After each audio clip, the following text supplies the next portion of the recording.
So recently I took part in the Lessons from Auschwitz project, which was run by the Holocaust Educational Trust. I'm going to talk about my experience taking part, the things I've learned, and what the project entailed. I wanted to take part in this project because I believe that those who don't learn from history are doomed to repeat it, and so it's our duty to remember and carry those lessons forward into the future, particularly as the younger generation who will be the ones to enact change in society as time goes on. So the project itself involved a seminar where we listened to a survivor, Stephen Frank, talk about his experience during the Holocaust. At the same seminar, we also discussed pre-war Jewish life and then how this was impacted by the events of the war. The second part was the visit. So that was when we travelled to Poland. We went to the town of Auschwitz, and we looked at the ruins of the Great Synagogue, and then we had a guided visit of Auschwitz I and Auschwitz II Birkenau. The final part of the project is our next steps, which is creating something that is a way to not educate others, but more impart our experiences, which is what I hope to do with this video. Okay, so the first major thing I'm going to talk about is us hearing the testimony from Stephen Frank. Stephen Frank was born in 1935 in Amsterdam, and he remembers his childhood and how that was changed by the things that were happening around him. So like the introduction of different laws, like the Nuremberg laws. He wasn't allowed into public spaces anymore. His friends would alienate him. And that's something that I found really moving, because that's not generally something that you would consider, like the impact on the young children. And it's very important to remember that the Holocaust cannot be pinpointed to one specific time or one specific location, because it was the build-up of things like that, like small things, but laws, and then it's not just the genocide, it's everything that comes before that as well. And I think that story, the story of his childhood, really rammed that home for me. Another thing that Stephen spoke to us about was the time that him, his mum and his brothers spent in concentration camp Terezin in Czechoslovakia. So they were moved there in 1944, and then they were liberated in 1945. But he spoke about the starvation often and the terrible treatment by the SS guards.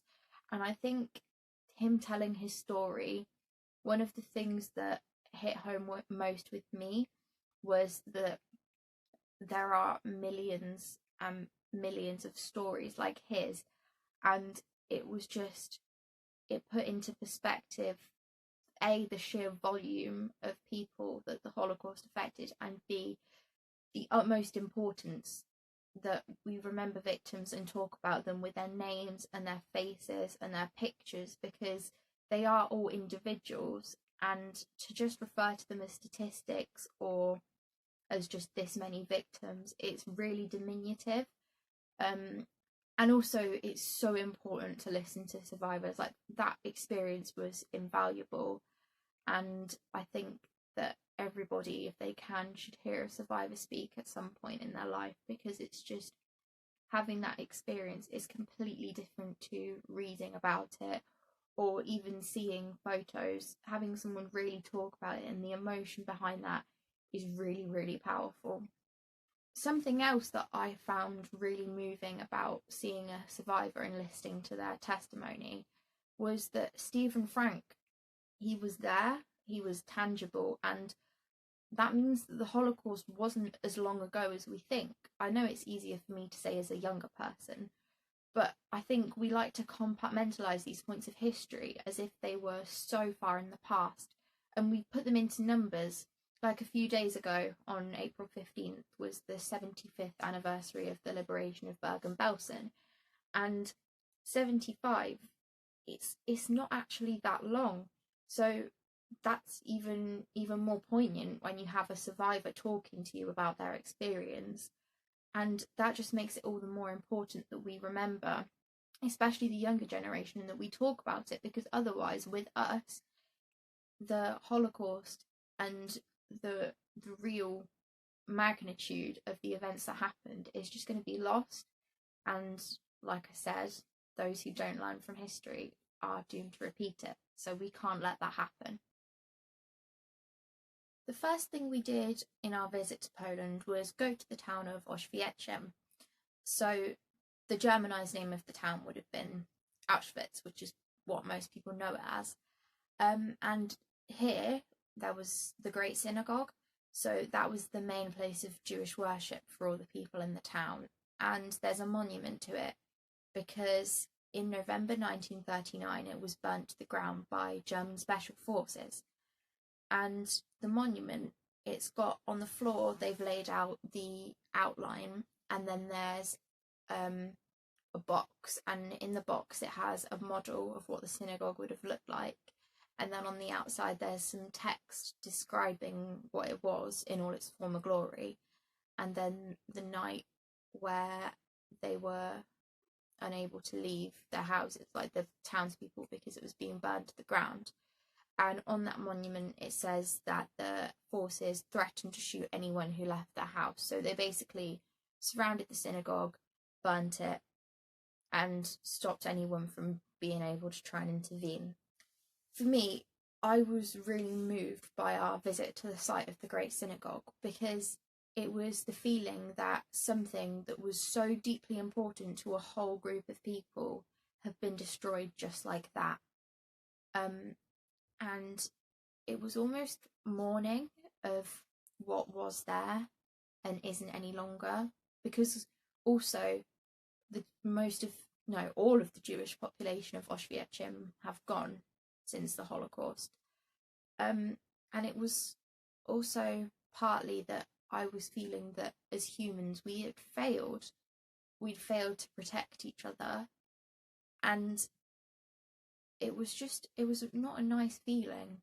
I don't really know how else to describe it, but being somewhere that was formerly of such importance, and obviously it's now heavily important because it's a monument, but it was just gone just like that, like the callous, cruel way of removing such a landmark just really hit a nerve with me. And I think that the other people who went there felt the same. It was just a really tough place to be. And also, even more moving was the fact that not 200 meters away there was a Catholic church, and it was standing proud, and it was huge. And that in itself, the sort of juxtaposition between the missing site of the synagogue and the majestic nature of the church, it was almost like it drove it home the reason that this had happened. And it wasn't like it was out of our control. It was because people had anti-Semitic views and they were enacting them in such cruel and terrible ways against one group of people. And visiting that, I think it was a good way to prepare me for the emotion that seeing Auschwitz and Auschwitz-Birkenau would bring.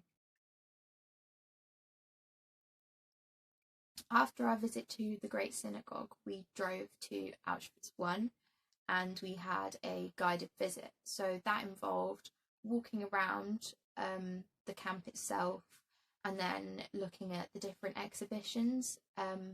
So each exhibition focused on sort of a different aspect of life within the camp, and different points that needed to be covered.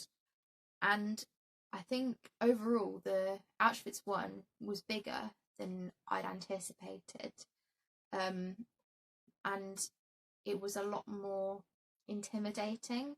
The buildings and being on a site of such historical significance was quite overwhelming at first. I think the things that we saw that I was affected by the most were the shoes that had been paired up. So like the shoes of the victims, particularly children's shoes, because they were more of a symbol of innocence, and they were like a real sign of sort of the horrific things that had gone on. But to all of these people who just completely innocent. They'd not committed any really crime, or no one can commit a crime that would warrant such treatment. I also found the hair and people's luggage that had their names on, because the individual identity, like nobody's hair is the same way nobody's like name and address, it's all individuals, which brought me back to the point of how it's so important to remember people as individuals and not just one homogenous group, because it helps to restore their identity. But I think especially the hair, I think the reason that it hit me quite a lot was because it was as though these people's personal items were being given more respect than their humanity.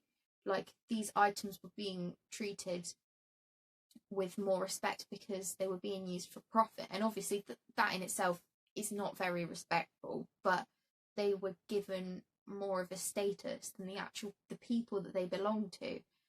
And that was very shocking for me to think about, because it's like they were just like, all the prisoners were just animals to the SS guards and to the people that had condemned them to be in that situation. And yeah, the whole situation of that for me was quite hard to comprehend.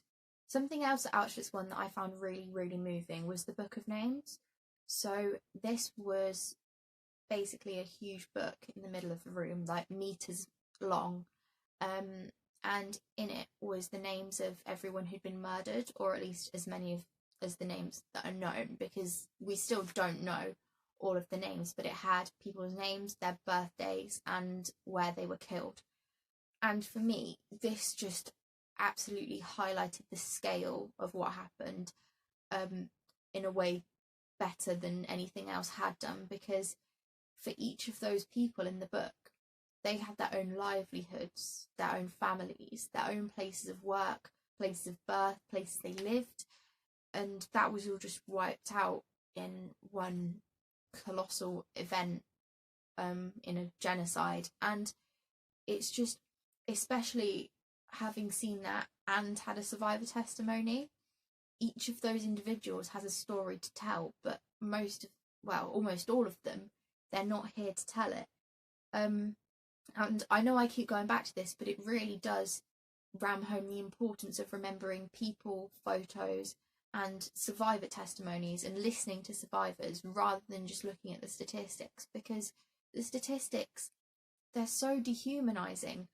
But if you look at people's names, you're giving them back their identity. The effort's been made to strip that away from them, and by remembering their names and their lives, it's just a mark of respect. And I think it's so important that we continue to do that as much as possible, if like discussing the Holocaust. And also, again, I know I've already said this, but listen or watch a survivor testimony if you can, because they are just more valuable than anything else, and it's so important that we listen to what they have to say. Following our tour around Auschwitz 1, we then went to Auschwitz 2 Birkenau. So there they have, that's where the train track is that comes in, which everyone's seen in films, media, quite iconic really. And then the barracks and the crematoria, and then the area that the prisoners named Canada, which is where all of their possessions would have been taken, sorted, and then sold on. And I think the thing that I found quite striking about Birkenau was the magnitude. Like, it was massive, and it's quite difficult to picture that when you see it in the media and in pictures, but actually standing there, you can just about see to the end of the sort of the border, from the main train track. And there's so many barracks. I mean, some of them have been reconstructed so we could go into them, but there were also a lot of just chimneys because they were made of wood, and so only the stone survives over time.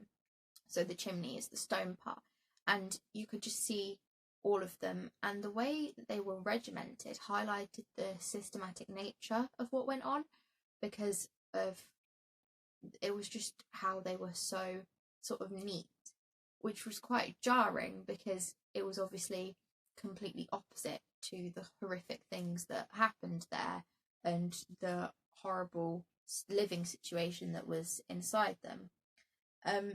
Which brings me on to something else that I found quite moving, was that the barracks, they were originally designed to keep 51 horses in, and then they were reproduced, and 400 people were expected to sleep in each one. And some comparison like that is like, it's like a way to properly see how sort of devalued the people, the prisoners of the camp were, and that even animals would be given significantly more space and better treatment than anything that was being given to the prisoners. And I think that statistic in itself was quite harrowing, really. One of the things I learnt about at Birkenau that I didn't know before was the existence of the Sonderkommando. So they were a group of prisoners, mostly Jewish prisoners, and their job within the camp was essentially to go into the gas chambers and sort through the people that had died. So take off their clothes, cut their hair off, remove any personal items, and then transport them into the crematoria where they'd be cremated. And this cycle went on constantly throughout the day. And I think that having to do that job, it both physically and mentally, the intensity of that, and also the fact that they could have been dealing with their own friends or family members' bodies, and they would, if they didn't do their job, they would just be shot. I think just the immense cruelty of being put in that situation was just completely unfathomable, and really, really, just really difficult to comprehend how anyone could want to put another person through something like that.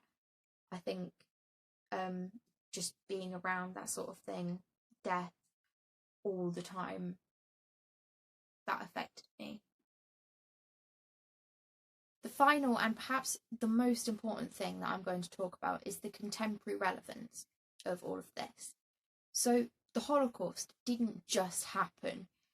It came from a build-up of many events over time which interlocked and resulted in what we now refer to today as the Holocaust.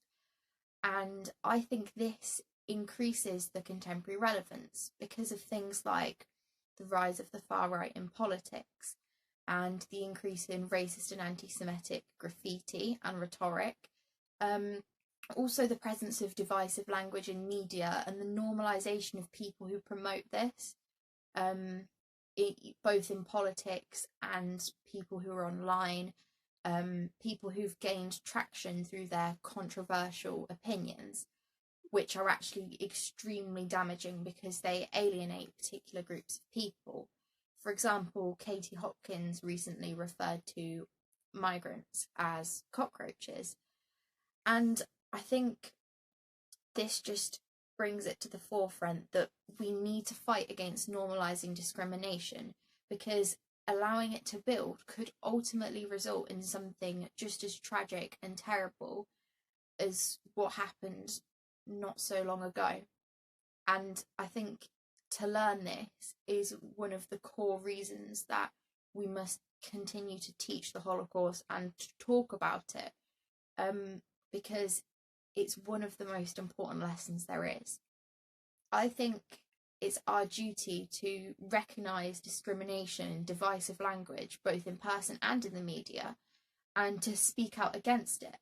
Because to normalise behaviour like this, that's what leads to mass society turning against a particular group.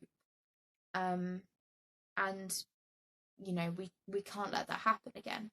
Thank you for listening to me talk about my experience with the Lessons from Auschwitz project. I hope it's been thought-provoking, I hope I've gone some way towards encouraging you to listen to, watch, read a survivor testimony. They're really accessible on the Holocaust Educational Trust website.